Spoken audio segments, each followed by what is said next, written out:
अगले कुछ दिन टापू पर किसी भारी बोझ की तरह बीतने लगे, जहां हवाओं में अब प्यार की जगह एक अनजाना डर घुल चुका था। एक दोपहर जब बेथ और कैरी समंदर किनारे टहलकर वापस लौटे, तो वे ये देखकर सन्न रह गए कि कैरी के कुछ अंतवस्त्र जंगल के एक ऊंची और कटीले पेड़ की टहनियों पर बहुत सलीके से टांगे गए थे। ये किसी हवाया जानवर का काम नहीं था, बल्कि कोई जानबूझकर उन्हें यह एहसास दिला रहा था कि उनकी हर हरकत पर नजर रखी जा रही है। जब कैरी ने अपना वीडियो कैमरा चेक किया तो उसके हाथ कांपने लगे और कैमरा हाथ से छूट गया। किसी ने उनकी गहरी नींद में सोते समय टेंट के अंदर घुसकर उनकी बेहद निजी वीडियो रिकॉर्ड की थी। डर से बिलखती हुई कैरी ने तुरंत वहां से भागने की जिद की, लेकिन बेथ ने उसे दिलासा दिया कि शायद ये किसी पुराने पर्यटक का प्रैंक है जो उनसे छुपकर यहाँ रह रहा है। अगले दिन अपनी घबराहट को कम करने के लिए वे फिशिंग करने किनारे पर गए, जहां मौत ने पहली बार उन्हें छूकर गुजरा। बेथ जैसे ही पानी में उतरने वाला था, कैरी की चीख गूंजी और उसने बेथ को पीछे खींच लिया। उसके पैर से महज कुछ इंच की दूरी पर एक जहरीली स्टोन फिश छिपी थी, जिसके डंक से इंसान आधे घंटे के भीतर दम तोड़ देता था। अभी वे सदमे से उबरे भी नहीं थे कि जंगल की गहराई से किसी के फूट फूट कर रोने की आवाज आने लगी, जो किसी बहुत बड़ी तकलीफ में डूबी हुई लड़की की लग रही थी। वो आवाज इतनी मर्मस्पर्शी और डरावनी थी कि दोनों अपनी जान की परवाह किए बिना उस तरफ खिंचे चले गए। पेड़ों के घने झुरमुट को पार करते ही उनके सामने एक बेहद पुराना और जर्जर लकड़ी का केबिन आया, जिसकी हालत देखकर लग रहा था कि ये सालों से वहां खड़ा किसी का इंतजार कर रहा है। केबिन का दरवाजा किसी पुरानी चरमराहट के साथ खुला और अंदर का दृश्य किसी रूहानी जेल जैसा महसूस हो रहा था।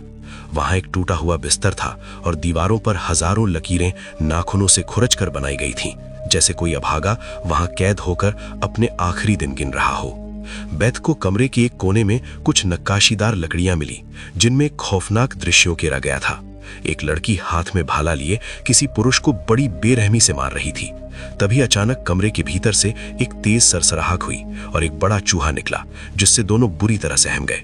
बाहर निकलते ही कैरी की नजर झाड़ियों के पीछे दबी एक पुरानी कब्र पर पड़ी, जिस पर मिट्टी की परतों के नीचे धुंधला सा एक नाम लिखा हुआ था, कोरल। कैरी ने वहीं पास में पड़ी एक पुरानी और फटी हुई डायरी उठाई, जिसे जिन नाम के किसी व्यक्ति ने लिखा था। उस डायरी के पीले पड़ चुके पन्नों ने उस टापू के भयानक इतिहास से पर्दा उठा दिया। बरसों पहले कोरल नाम की एक मासूम लड़की यहां फंसी थी, जिसे एक जहरीले सांप ने काट लिया था। मदद के इंतजार में तड़पती उस लड़की को जब कुछ मर्द मिले तो उन्होंने उसकी जान बचाने के बजाय उसकी मजबूरी का फायदा उठाया और उसके साथ वो दरिंदगी की जिसकी कल्पना भी रूह कपा दे। मरते समय कोरल की तड़प और नफरत ने एक अभिशाप का रूप ले लिया था और डायरी में साफ लिखा था कि तब से आज तक जो भी इस टापू पर आया, कोरल की रूह ने उसे कभी जिंदा वापस नहीं जाने दिया। बेथ ने यद्यपि इसे एक मनगढ़ंत कहानी मानकर मजाक में उड़ाने की कोशिश की, पर उस रात जब वे सो रहे थे तो केबिन की जगह बदल चुकी थी और कोरल की कब्र अब उनके टेंट के और भी करीब आ गई थी। 7वें दिन की सुबह तक टापू की आबो हवा इतनी भारी हो चुकी थी कि सांस लेना भी दूभर लग रहा था। बेथ और कैरी ने तय किया कि वे अब और इंतजार नहीं करेंगे, लेकिन जब उन्होंने सैटेलाइट फोन खोजने की कोशिश की तो वो अपने बैग से गायब था। तभी समंदर की लहरों को चीरती हुई एक बोट किनारे पर आकर रुकी, जिसमें से 2 स्थानीय शिकारी उतरे। बेथ को लगा कि शायद ये उनकी जान बचा लेंगे, लेकिन उनकी आंखों में मदद के बजाय हैवानियत चमक रही थी।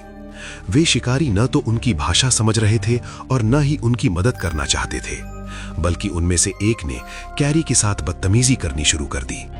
बेथ ने जब बीच बचाव किया तो उन शिकारियों ने उसे बेरहमी से पीटा और बांधकर एक तरफ फेंक दिया। कैरी की चीखों और शिकारियों के अट्टहास के बीच अचानक जंगल से फिर वही दर्दनाक रोने की आवाज गूंजी, जिसने शिकारियों के चेहरे पर भी खौफ की लकीरें खींच दी। दोस्तों, आगे कहानी में क्या हुआ ये जानने के लिए स्टोरी का पूरा वीडियो मैंने नीचे कमेंट सेक्शन में पिन कर दिया है। वहां क्लिक करके आप पूरी कहानी देख सकते हो। और हां, ऐसी ही पूरी सर्वाइवल स्टोरीज के लिए हमारे YouTube चैनल को जरूर सब्सक्राइब करना। बहुत बहुत धन्यवाद।